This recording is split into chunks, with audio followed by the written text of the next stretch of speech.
Los emprendimientos, el 80% quiebra dentro de los primeros 5 años. Tienes el riesgo que cuando tú cambies ese dinero a una moneda local y luego tengas ese dinero de vuelta, no sea la misma cantidad. Yo hago una inversión, quiero mi dinero de vuelta, conservar el activo y además obtener una ganancia. No te dejes guiar solamente de la rentabilidad, también es importante el plazo y también es importante el riesgo dependiendo del sector en el que yo me estoy desenvolviendo.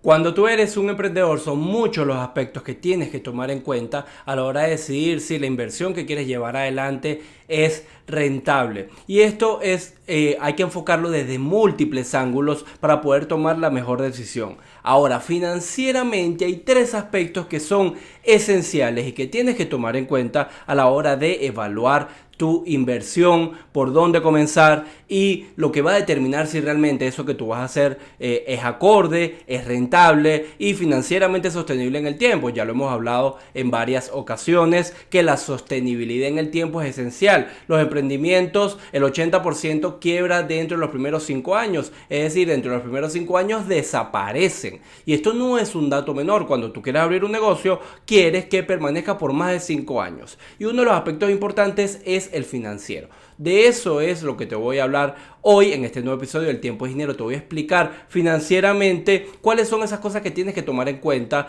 para que así no entres dentro de la estadística mayoritaria, no entres dentro de los emprendimientos que desaparecen en los primeros 5 años. Vamos a hablar primero del riesgo, que es muy importante a tenerlo en cuenta. Toda inversión conlleva un riesgo natural. No hay una inversión 100% segura. Por eso cuando viene alguien y te ofrece no, porque te vas a ganar 1% diario o 20% diario, no importa el monto, de manera segura, te lo prometen, en realidad están buscando estafarte, porque no hay una inversión que sea 100% segura. Todo conlleva un riesgo. Incluso dejar el dinero en el banco conlleva un riesgo, porque si el día de mañana ese banco tiene un problema de liquidez, puedes perder tu dinero. Si incluso teniendo dentro del banco no hay 100% de seguro, no está 100% asegurada, imagínate invertir. Invertir es poner tu dinero, tu tiempo a trabajar, es poner un factor productivo a que genere más dinero. Entonces conlleva un nivel de riesgo. ¿Cuáles son los que tenemos que tener en cuenta? El primero, el riesgo del tipo de cambio.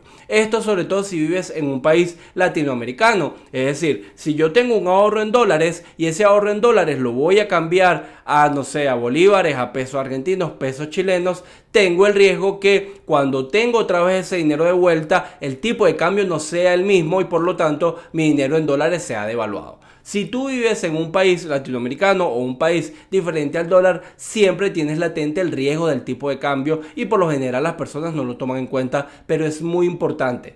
Esto exceptuando por supuesto Venezuela y Argentina, que como sabemos son países muy inflacionarios y ya las personas entienden bien cómo funciona el tema dólar y cómo funciona el tema de tipo de cambio. Pero si vives en otro país de Latinoamérica, también tienes un riesgo de tipo de cambio. Tienes el riesgo que cuando tú cambies ese dinero a una moneda local y luego tengas ese dinero de vuelta, no sea la misma cantidad. Luego tenemos el riesgo del conocimiento del sector. Es decir, si yo, por ejemplo, hoy voy a abrir, una farmacia y yo no soy farmacéuta, ahí tengo un nivel de riesgo porque yo no conozco bien el sector.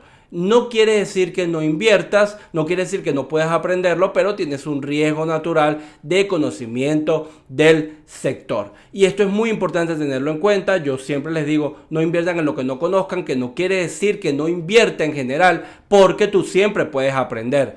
O siempre te puedes asesorar de alguien que sí sepa de ese sector, que es la manera de minimizarlo. Luego tienes el riesgo de la tasa de interés, es decir, si tú vas a invertir un dinero y este dinero no es con capital propio, sino con capital prestado, tienes el riesgo de no poder cubrir esa tasa de interés que te está pidiendo el banco, el prestamista, el accionista, etcétera. No importa de dónde provenga el dinero, siempre y cuando no sea dinero siempre y cuando sea un dinero que no es tuyo, estás corriendo el riesgo de que el día de mañana no puedas cubrir la tasa de interés. Y finalmente el cuarto riesgo es el riesgo país. Es decir, no es igual invertir en Estados Unidos que invertir en Argentina o en Venezuela. Normalmente o naturalmente todos los países tienen un nivel de riesgo que será mayor o menor dependiendo contra qué lo comparemos. Si lo comparamos contra la economía americana, todos los países de Latinoamérica tienen un riesgo país, es decir, tienen un riesgo intrínseco y lo ideal es que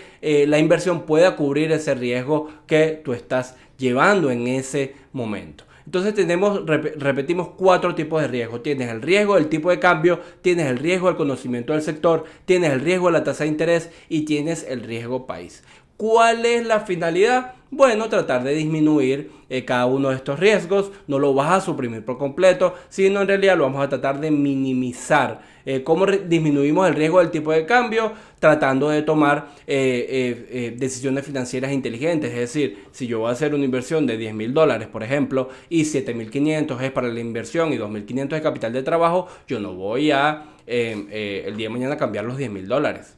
Esa es una de las formas de minimizar el riesgo. Yo voy a cambiar solamente lo necesario para poder llevar adelante la inversión. Si me está generando un flujo de caja mensual excedente, es decir, me está quedando algo de dinero mensualmente, entonces yo lo voy a dolarizar. Así vamos disminuyendo el riesgo del tipo de cambio. Luego, riesgo de conocimiento del sector, aprendiendo. Si yo voy a invertir, repito, en una farmacia, yo no soy un farmacéutico, entonces por un lado tengo que aprender del negocio, de la naturaleza del negocio, y por el otro lado tengo que aprender de la naturaleza del producto, ya sea asesorándome con un farmacéutico o aprendiendo yo mismo acerca de este sector. Esa es la forma de poder disminuir el riesgo del conocimiento del sector. El riesgo de la tasa de interés, bueno, tratando de medir bien la rentabilidad esperada y que esa rentabilidad sea superior a la tasa de interés y no tratar de tomar préstamos con tasa de interés muy alta que después el día de mañana no vayas a poder pagar. Finalmente, el riesgo país. El riesgo país en realidad es eligiendo bien el país en el que vas a invertir. Esto es sobre todo enfocado para aquellos que tienen varios países que están tomando la decisión. Es decir, yo no sé si hoy, por ejemplo, voy a invertir en Argentina, Chile, Perú y Ecuador y yo puedo elegir alguno de esos países. Entonces la idea es que elijas en el que tenga menor riesgo país. Si tú estás en Argentina y quieres invertir en Argentina, entonces no hay forma de poder minimizar este riesgo país. Sí puedes hacerlo dependiendo del tiempo en el que realizas la inversión. Es decir, no es igual hacer una inversión en un año electoral, donde en ese año electoral probablemente todo se detenga o buena parte de la economía se detenga porque todos están esperando a ver qué va a suceder dependiendo de la persona que gana, a un evento post-electoral.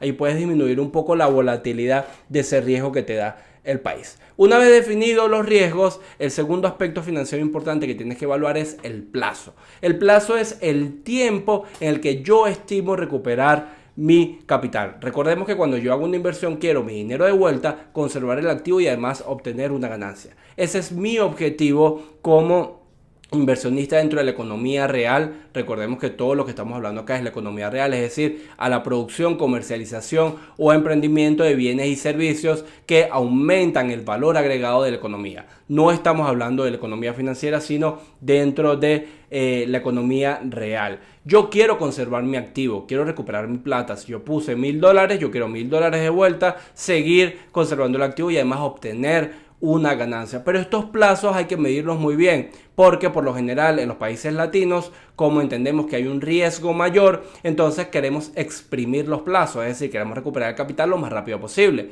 Y en muchos de los casos, eso lo que hace es que exprime los comercios, negocios o empresas, porque o le quitas dinero para que funcione operativamente bien o le quitas dinero para que siga creciendo. Por ejemplo, si yo tengo una zapatería y tengo 100 pares de zapatos y tengo un flujo de caja que me da para comprar 40, 50 pares de zapatos más, como yo quiero recuperar mi plata lo más rápido posible, entonces a lo mejor no compro esa nueva variedad de zapatos, no aumento mi inventario, sino que decido sacar la plata y ya. O si, por ejemplo, en ese mismo caso, esas 100 personas ya no los puedo atender yo y necesito una secretaria, entonces yo tengo dos opciones: o recupero mi plata o le pago una secretaria para que esa secretaria se encargue de esas tareas y así me permita seguir creciendo.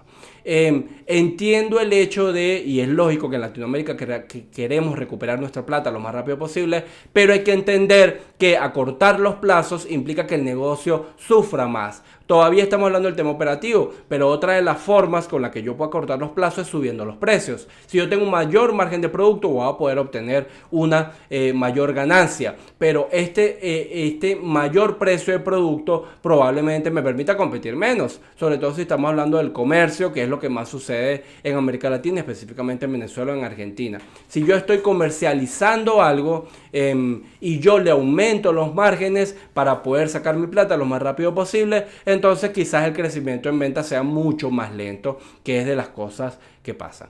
Entonces tenemos, por un lado, los riesgos, el riesgo natural del negocio, no es negocio seguro, y por otro lado tenemos los plazos, que es el tiempo en el que yo espero recuperar mi capital. Tercero, tenemos la rentabilidad. La rentabilidad es obviamente cuánto me va a rendir esa inversión, ya sea en manera de ganancia, es decir, en plata, o ya sea en porcentaje de la inversión que yo voy a realizar. Hay muchas formas de medir la rentabilidad. Está el ROI o el retorno de inversión, están los beneficios netos, está el valor presente neto, o está la que financieramente más usamos, que es la tasa interna de retorno, que es la rentabilidad intrínseca, cuando el valor presente neto se hace cero. Esto es muy importante tenerlo en cuenta porque obviamente todos queremos plata, es decir, si yo voy a invertir es porque quiero dinero de vuelta. Pero muchas personas solamente evalúan la rentabilidad del negocio y en muchos casos no se evalúa de la manera correcta, porque solemos decir, por ejemplo, cosas como que si yo compro un par de zapatos en 100 y lo vendo en 150, entonces tengo 50% de ganancia. Cuando esto no es correcto, yo estoy teniendo 50% de margen de producto. Con ese margen de producto yo tengo que hacer otros gastos. Tengo que hacer gastos operativos, gastos fijos y gastos variables y otro tipo de gastos como impuestos, gastos financieros, etcétera, etcétera, etcétera. Pero entendiendo o midiendo que la rentabilidad esté bien sacada, es decir, todo lo que me queda después de incurrir en todos los gastos que tiene ese negocio, no es el único aspecto a evaluar. Es decir, si yo solamente me meto y mido un negocio por la tasa interna de retorno que me va a arrojar y yo la comparo, no estoy midiendo ni el riesgo ni el plazo de recuperación de capital. Porque, por ejemplo, puede tener en 5 años en 5 años puede ser más rentable una zapatería que un negocio de logística. Pero quizás el negocio de logística me permita a mí tener menos plazo que la zapatería o viceversa. Es un ejemplo.